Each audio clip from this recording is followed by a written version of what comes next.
Welcome back to the Natural History Museum in London. Hopefully you watched and enjoyed last week's video, the first half, where we covered the dinosaurs, the cocoon, some of the mammal section, and the blue whale room, which are really substantial key areas of the museum. And here's a bit footage from the end of that room, some very interesting animals in there.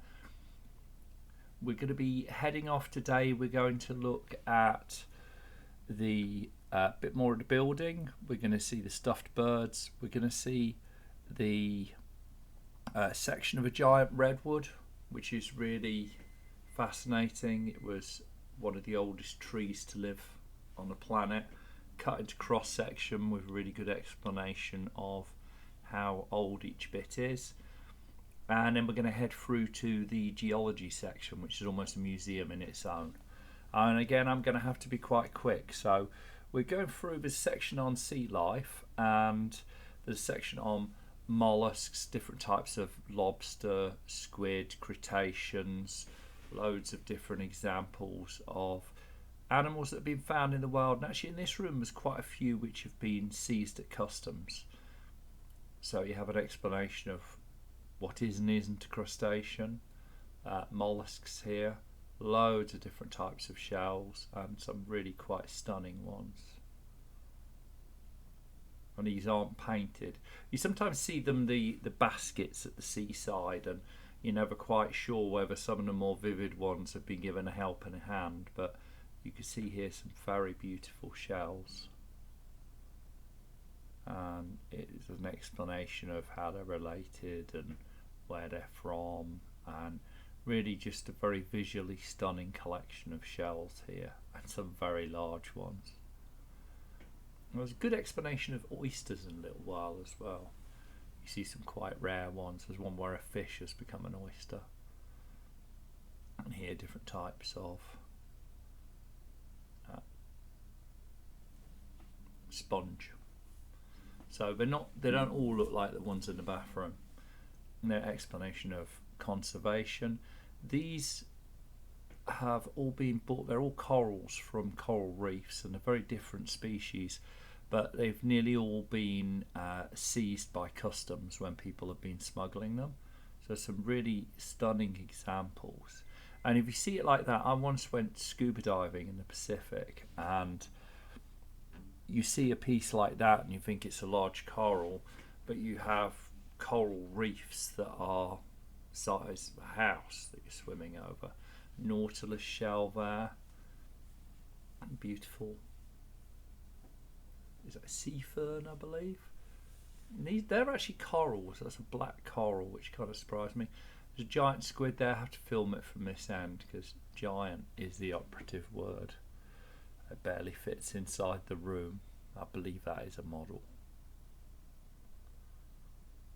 But very impressive. And then after the crustaceans and into the mollusks, different types of shells.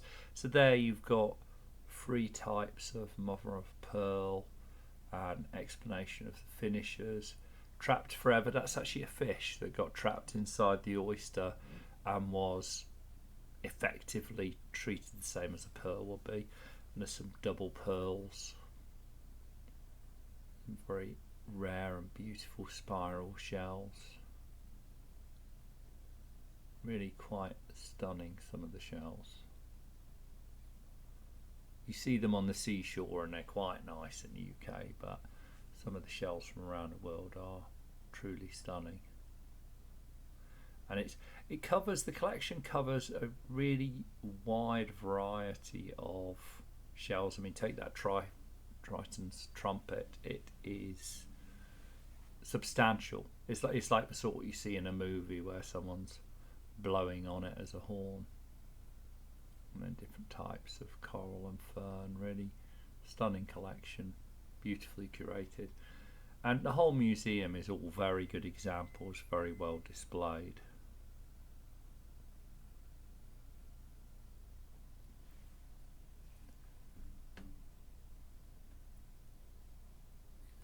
Virginians. looks like a brain.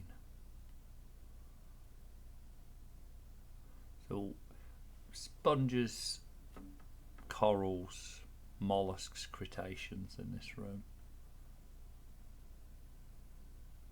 And certainly very, very impressive. And obviously, as well as those, you have starfish and different types of sea life. There's some sea urchins and sea cucumbers, and wide variety of endochromes, encoderms. Not very good at my biological names, but you can see different types of starfish there, not just the sort of generic which you normally see at the seaside or people draw. These are the sea cucumbers and urchins. Beautiful coral. How someone fit that in their suitcase? Definitely like an explanation. Big suitcase. Here's some fish. So these are mainly fish that you'd find in UK waters, like you've got the pike up there, different types of eel, and then some more exotic fish, swordfish, anglerfish, pufferfish, all the different types of very striking fish. Look at that saw. And then sharks, so different shark mouths and types of shark teeth.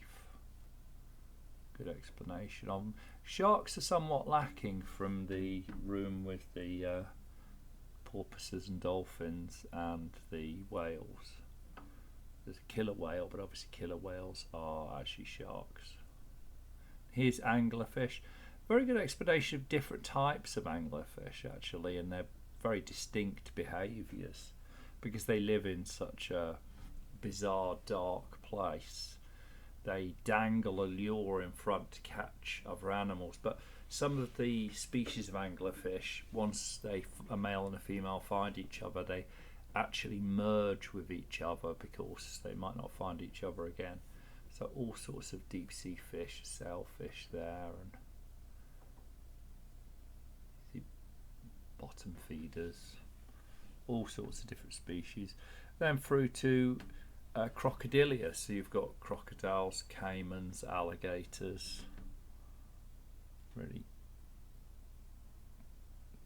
scary collection of them if you don't like them. In a bit we're doing insects, so if you don't like insects I'll try and give you a warning. Skeleton of a much older one, and that's what it looks like on the outside.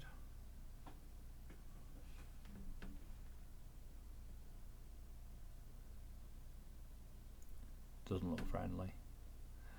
And then these are, I believe, a fossilised, it's an old type, so I want to probably point out I'm wrong there. Then explanation of frogs and toads, their behaviour and size. That is not a blown up model, that is a real sized toad.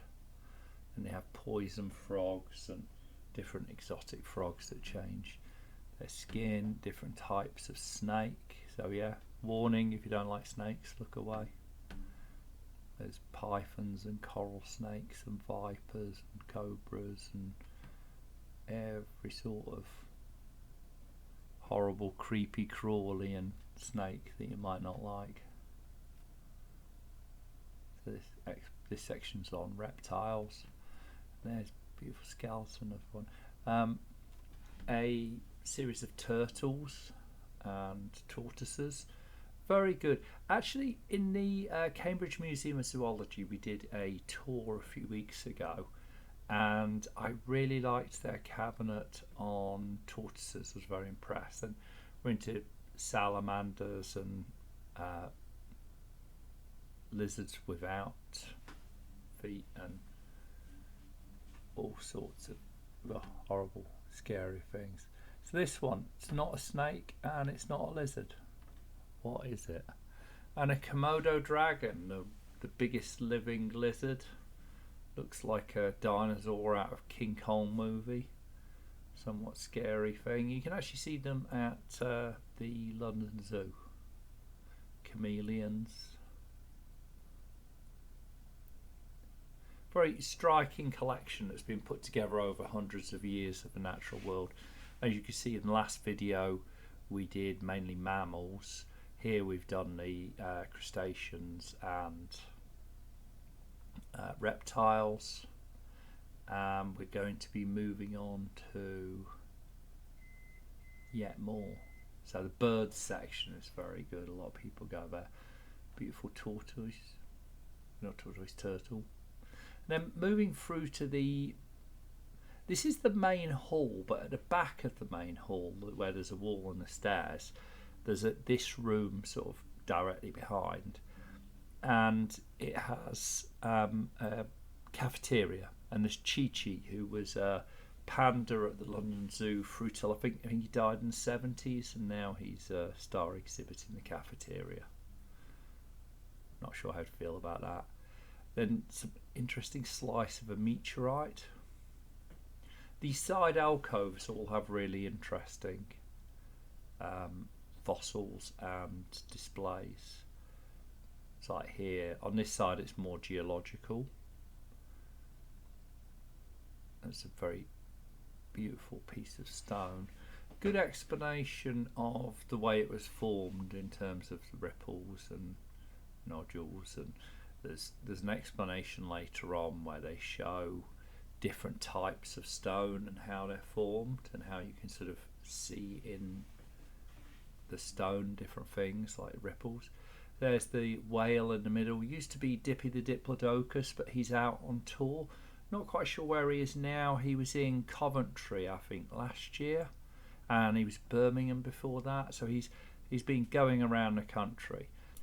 Just as an aside, it's actually a plaster cast. The museum was offered a complete example found in America a few years ago and declined because of the money, because they already have one. This side hall is very popular. Almost impossible to do it justice with the crowds of people and the glass. The glare on the glass makes it almost impossible to video it properly. But this is plesiosaurs and other sea dinosaurs. It is a stunning collection. A lot of people come here and this is in their sort of top 5 things to see. I almost always come down this corridor. At the end there they have the entrance to the Wildlife Photography Awards. Wildlife Photography Awards are well worth a visit. Little bit pricey if there's a few of you going, but they are stunning photos. And I have done a video. After it goes out of tour, I might put that up. I don't think it should be up while it's on tour, because you can go and see the exhibition. But there's a new one every year, and it is very beautiful. Here's a giant sloth, really fascinating. If you ever get to see a sloth today, they're like a medium to large sized dog, whereas here you can see this is like a giant horse sort of size.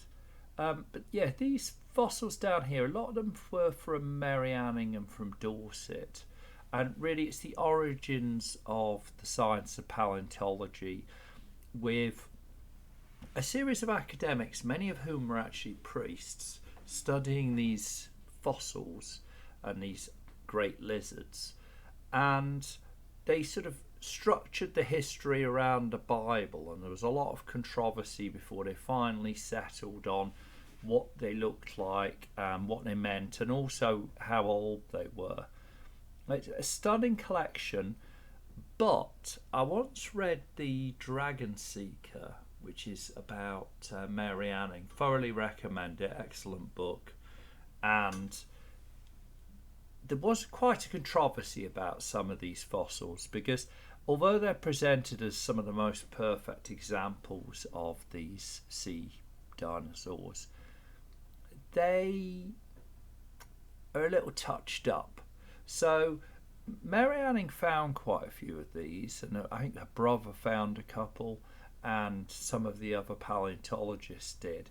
Then they got sold to a paleontologist researcher who did a lot of cleaning up and painting and plaster of Paris and fiddling around, and effectively curated them into masterpieces. So they were very good anyway, but it came out that after he sold them to the Natural History Museum, there were questions in Parliament, because when they were examined, it became clear that they were nowhere near as original as he'd made out, and let's say 1/3 of them had been doctored to make them look good.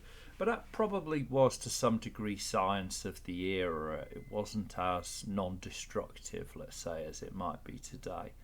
And today we do the same with dinosaurs. We fill in the bones and fill in the gaps. But yeah, really stunning room, and you have to come here if you come to the Natural History Museum. Various ichthyosaurs and plesiosaurs, and it's like a dolphin, this one. Really is beautiful. And I promise we'll be on to the next room in a second. I think in many ways I actually prefer this to the dinosaur section, which is probably the most visited in the museum, because it's such a comprehensive collection in such a small space, and the scale of some of them and just the importance of them to understanding dinosaurs as a whole. Really, it was these that were understood before things like the T-Rex and the Diplodocus. A lot of the early exploration was in Lyme Regis and Dorset along the south coast, where it was marine mammals from uplifted seabeds that were being exposed and examined. Now here's a nice display of some of the fossils you can find in Britain. It's quite a... I certainly like a collection like that. I did collect fossils as a child, so call me a bit geeky. But mainly shells, and some of them really don't look like shells. Nice crocodile fossil. Interesting pieces just aside.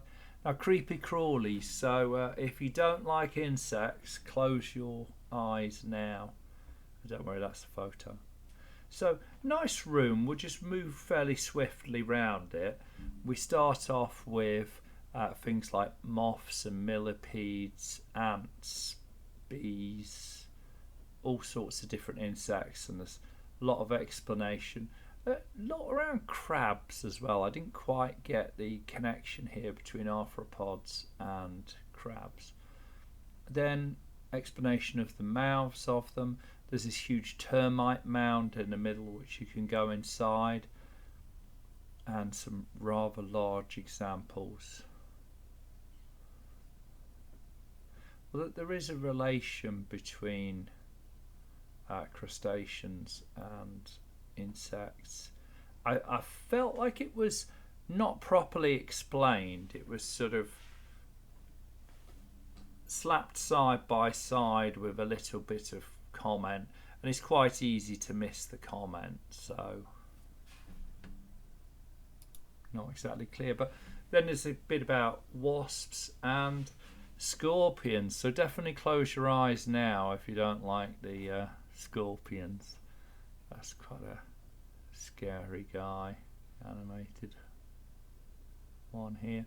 And in the corners, arachnids, so a whole room about spiders, and it really is surprising how big some of them can be. None of them are alive. They're all either stuffed, preserved, or models or drawings. Well, good explanation, and some pretty big scorpion in the corner there. They can be very large. I hear with scorpions that the smaller they are, the more poisonous they are. So the big ones aren't as scary as they look, although you wouldn't want to get pincers on you. And there's a lot of explanations of behaviour, environment, how spiders actually work, and some examples of some really big insects. Mites. I believe that white one's a blown up one. I hope it is. It's like a mite or a bed bug. I wouldn't want one that size.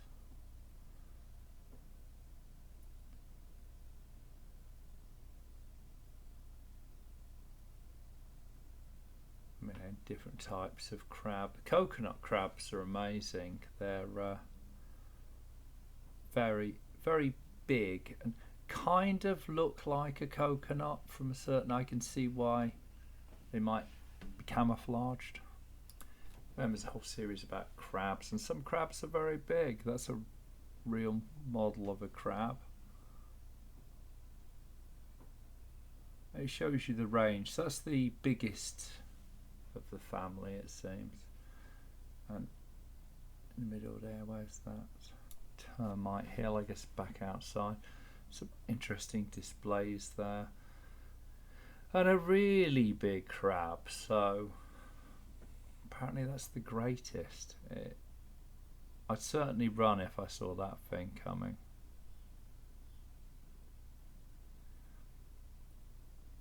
And they have some displays. You can get photos taken being scared of an insect. They do something similar in the dinosaur section.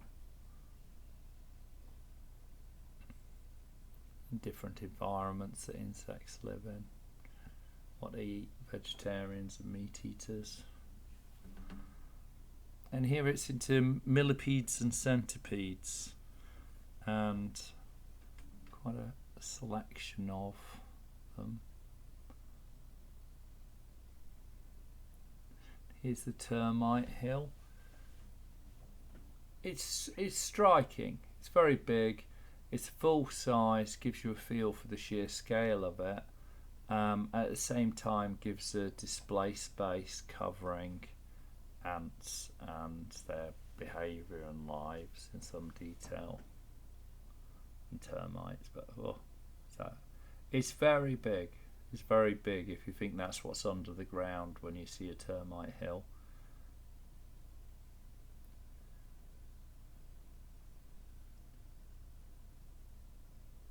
A lot of material. I mean, obviously we can't stop to look at each one, but really a striking collection of insects and animals. And really, Natural History Museum does cover the natural world in a very thorough manner. Whatever you're interested in, it's here. Whatever you're scared of. Now, outside this main hall, I liked this piece. Just dwell there for a second.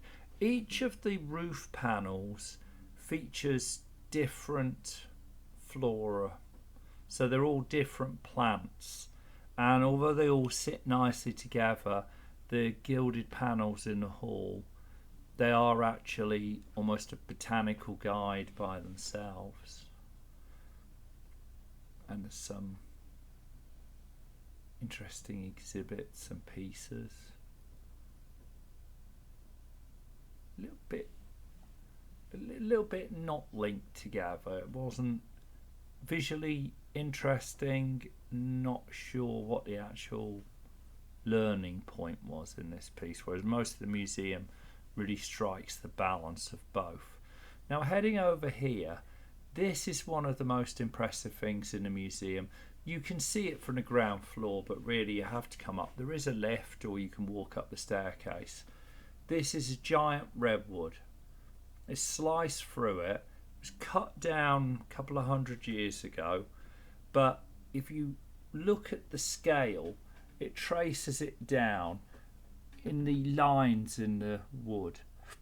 So you can see back to when America was discovered, when the Black Death, when various historical events happened, back to, I think that's Prophet Muhammad, the middle one.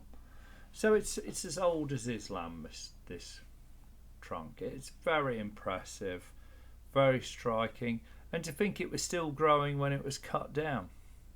So Beautiful piece. Glad that that slice is preserved here. Wish it hadn't been cut down. When you turn around from the giant redwood, that's the view you get down. And as you can guess, it's quite a good place to stand on that platform there to get a view along the wale of the hall. It really is a stunning hall. It's 3 floors high, almost cathedral-like, in this Gothic revival. All of the panels are paintings of flora and fauna, and all the little sculptures on the detailing. The detailing on the columns is like plants. It's different types of tree trunk and ferns and plants. And then the little creatures, there's panels which are sculptured with foxes and squirrels and all sorts of different wildlife. And the little figures you can see on some of the columns, they're different types of monkey. So it really is an orgy of zoology in stone. So here, interesting exhibits down the side hall. Beautiful collection of birds. And obviously stunning view of the whale there. And some very interesting, from the mundane and the slightly bizarre versions of chickens to peacock and different birds from all around the world. Beautiful set of parrots and macaws in the middle here, which really don't do justice on the video. In real life they are quite stunning. If you ever see parakeets in your local park, you get a feeling for the way they fly, and really it's a beautiful selection of parrots there. And then seabirds, and you get, because of that sideways hanging, you get to see the sheer scale of some of them. They're quite dynamic in the way they've been taxidermied. So if you don't like taxidermy, I'm afraid this section probably isn't for you. Very interesting ostrich here. You can see the sheer size of it. The woman whose head you could just see there was probably 5'8", 5'9". And then at the end here, hidden behind the wall, and not as well signposted as it should be really, is the treasury. So it's the treasures of the museum.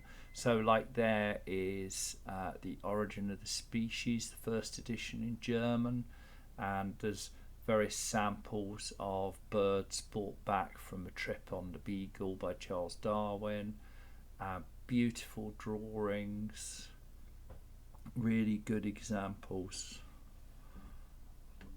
all sorts of wildlife related, teeth of a mammoth. That's a slice of a meteorite. They're Hans Sloane's nautilus shell, so cut through so that you can see the innards of it, and then an example of, I think they're actually the original there. Then different eggs, so I think that's an ostrich, an elephant bird egg here somewhere, a Barbary lion. I believe they're long extinct now. Certainly a big set of teeth on that lion. Penguins. And all of these have significance as to why they're here. And it's a curated selection of the finest of the museum. It's hidden away behind those windows that are just above Charles Darwin. Some preserved flowers. And a dodo. I believe that's the most complete dodo skeleton. There was one that was bomb damaged and quite a lot was lost. There's also one in Cambridge, and I think both claim to have the most complete.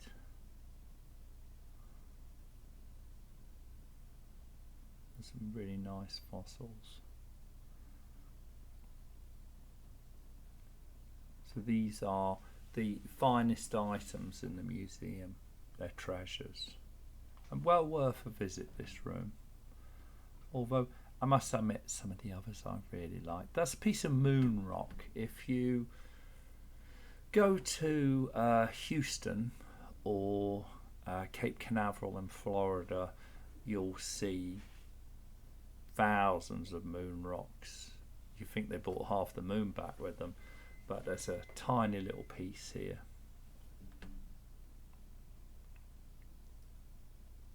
Some ammonites.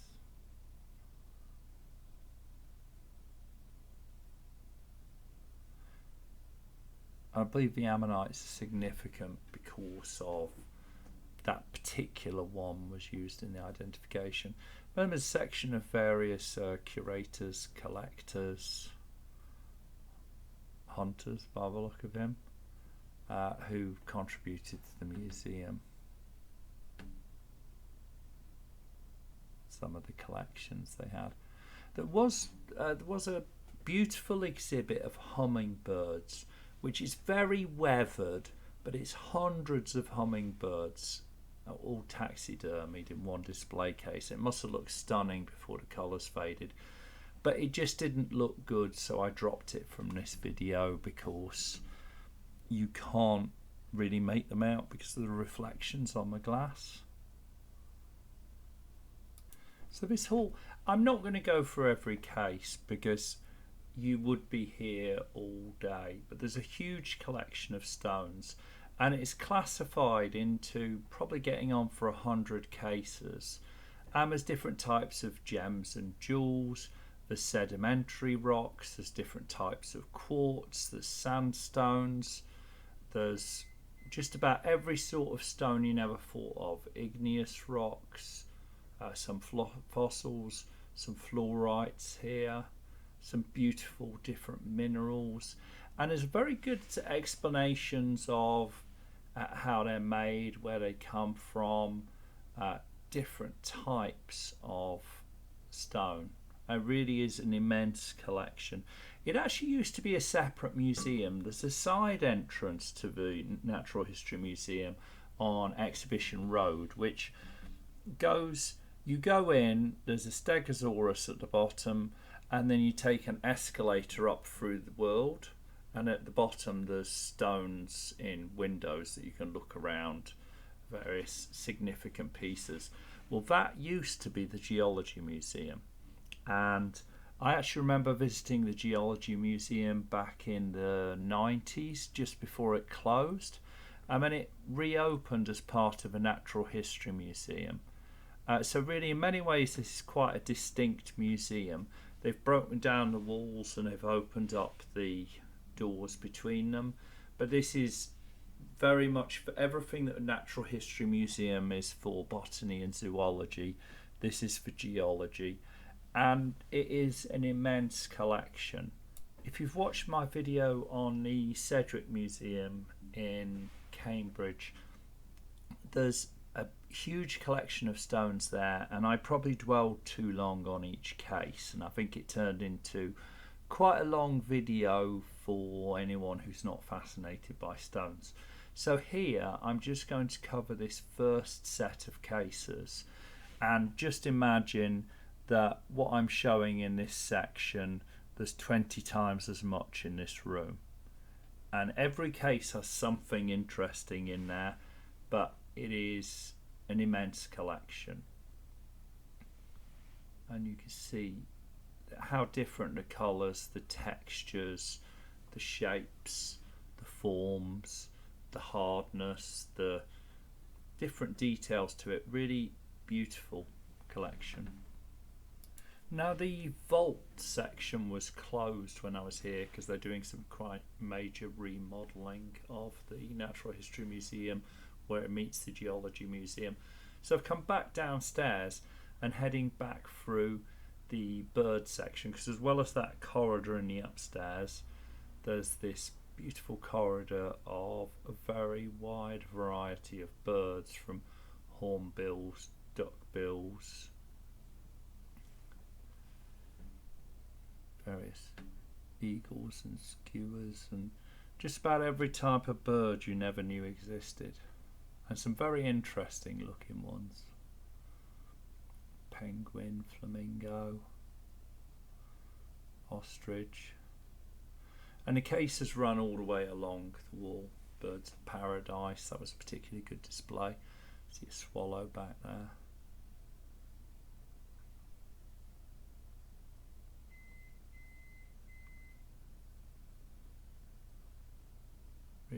comprehensive is probably the word of the day when it comes to a natural history museum.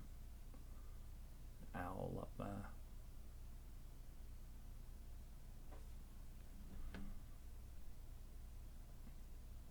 And it is case after case toucan and various parrots, and they're arranged by region that you'd come across them. And then we're through to the hall that leads through to the geology section, and there's some fascinating huge rocks on display. You see pieces of fossilized creatures and interesting geological pieces. This is the entrance hall to the side entrance to the museum. You go up this escalator, which is currently closed off, through this sort of burning sphere globe, and the walls are all painted with the constellations. Very nice when it's working, so I'm looking forward to when it reopens, that section. Here's the most complete Stegosaurus skeleton in the world, I believe, and there's actually a picture of which bits have been added, and it's mainly plates and a couple of the legs, but a very striking skeleton, posed in a very imposing way. Now all the way along the walls there are these little portholes, and you can see significant rocks and fossils that help tell the story. As we go through into the main section here, you have the Ascent of Man, which has a very good collection of different skulls from different types of human. So you have Homo sapien and Neanderthal. Denisovan, it was a disappointing piece, but you know, very few have been found. And here you have all the different types of humans, where we've got fairly major skeletons going through to Homo sapiens there. It's a very good explanation. Some of the first footprints of a human that were found. Intriguing skeletons. There's actually the original of the Cheddar Man is here, just round the corner. We'll see in a second, who's the oldest person found in Britain. And although he dates back something like over 10,000 years, when they did genetic testing, they actually found relatives teaching and studying at the local school. That's the Turag child, and there's a copy of Lucy here somewhere. So these are some of the oldest examples of human species.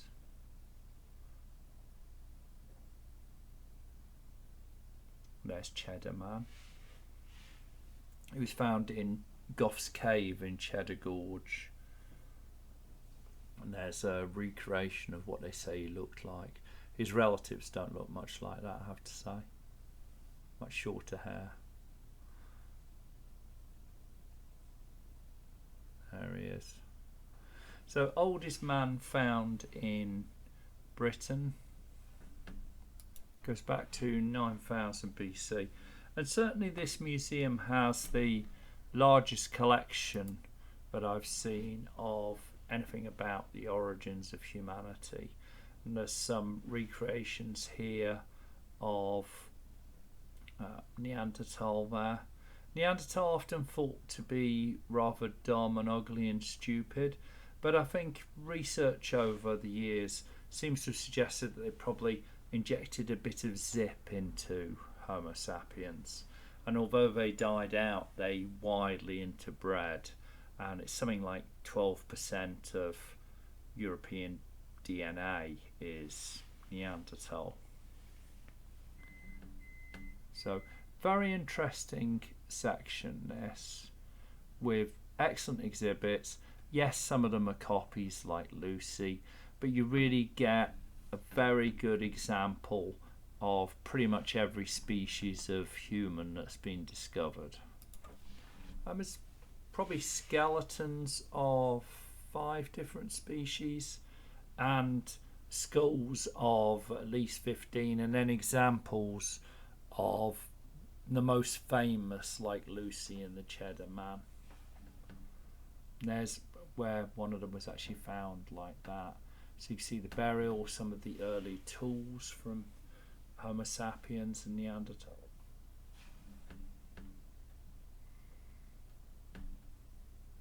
And you can actually touch some of them. Some examples of, so this is a spear, the Clacton spear. It's sharpened wood used as a spear, but it's Neanderthals that actually did it, and they crafted tools a long time before Homo sapiens did. Then we move through to the next section. It's again a very comprehensive display of stones, so I am going to be fairly swift through this section.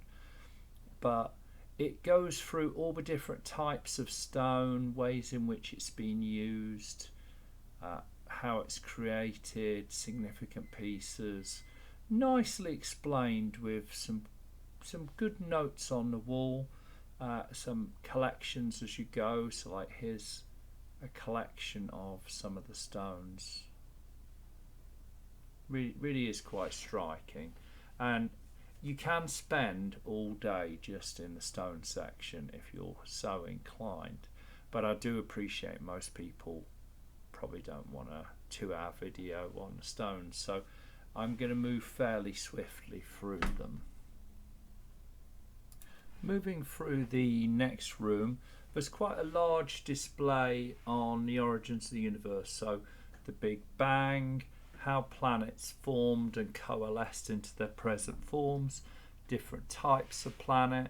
You can see how the structure of planets changed over time, and the structure of different planets as well. So you can see like Jupiter and Saturn, gas giants, and M-class planets like Earth, Mars, rocky planet.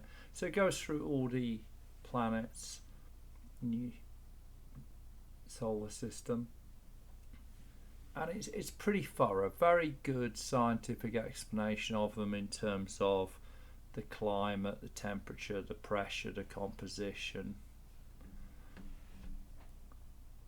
And here how the lava cools in the Earth. Very interactive, nice display, probably a lot of it from the 1990s, and it's very beautifully put together. Then an explanation of layers, so sediment told through newspapers, and then ammonite clock, where you could basically see the layers of ammonites and sediment. And there's a lovely, I think it's an ichthyosaur.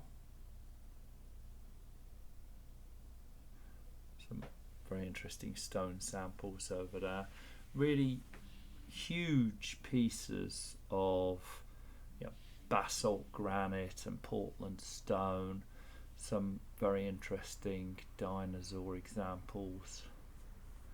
Really well worth a visit, this wing. And a bit overlooked. A lot of people just come here for the earthquake, and I'm keeping that for the end, so don't go running away. Interesting pendulum here between greenhouse phase and icehouse phase, showing how the climate naturally swings between hot and cold over the years, and that's a natural thing. Then there's fossilized fish here, beautiful example. Shame it's behind glass, so you get all those horrible reflections. Really need to get a polarizing filter for this. A very striking big fish. And there is a narrative, but I am skipping through this fairly quickly because really it's just too overwhelming to sit and watch on YouTube, the whole thing. I just want to give you a feel for the quality and size of some of these exhibits, and also the depth to them in terms of the number of species and stones which are displayed here, and samples of everything, but also the explanations. You can see everything comes with quite a lot of explanation. And then moving on to Next bit, the restless surface, which is another one of the highlights of the museum. People love coming here for the earthquake. And if you've not been in an earthquake, it's well worth seeing it here. So you have an explanation of the moon and how it's torn away from the earth, some dynamics of the restlessness of the earth. I mean, this is on the wall there, right? I'm not reading it, I promise. And the sun, all the different mechanisms at play. Here you can see it's like gases, and the more you spin the wheel, the more it becomes stable, and then when you change it, it becomes very unstable. And it's quite a fascinating display to see. You can see like a weather system there, and how all the different molecules interact with each other to create this very smooth flow, which suddenly becomes not smooth and chaotic. It's very interesting pieces. There's lightning bolt captured in the sand, where effectively the sand's been turned to glass and frozen. There's ripples from a seabed that have been fossilized. There's a stone you can touch which has been chiseled and carved by a glacier. So it explains the change of rocks through time. There's the Grand Canyon, that's fairly small. Colorado River has cut those immense canyons. 20 million years, that's all it takes. And a piece of sediment core from sort of, air quotes, normal earth. Various stones, explains a lot about soil. That was the frozen lightning, but you really can't see it. I tried several times on the thing. Different types of rock formations and how they're being created. And this is the stone, the one in the middle there. It's being carved by ice. Literally, it's like someone's taken a chisel and hacked their way in. And again, there you can see it.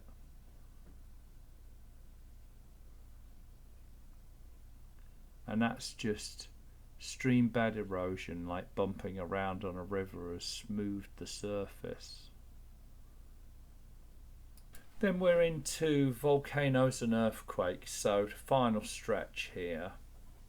And if you're intrigued to see this museum, I would say I've skipped 80% of that geology section now. There's a lot more detail to it, and it explains earthquakes, where volcanoes are. So you can see like the ring of fire around the Pacific, and you can see the active or recently active volcanoes. And then there's a good section that shows the tectonic plates there, so you can see the linkage between the tectonic plates and a lot of volcanoes.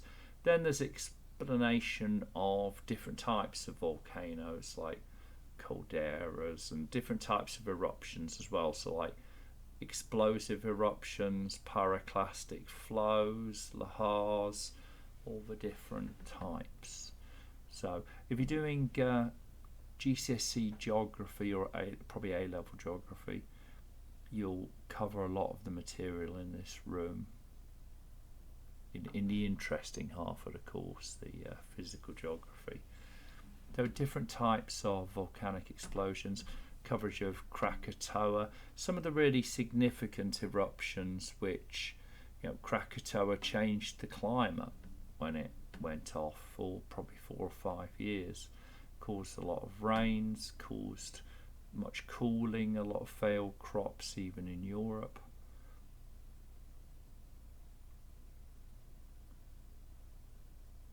Mount Merapi, very, very good detailed descriptions, very clear explanations, and different types of ejectors, so ash, pumice, sulfur. Then earthquakes, a lot of explanation of living with earthquakes, how to cope with it, how to prepare for it, how common they are. there's a nice physical scale that gives you an impression of the strength of it, because there's two scales. There's the Richter scale, which is the amount of movement, and there's the earthquake level, which is a bit more about how much damage is caused. So obviously with less people and structures, less damage for the same earthquake.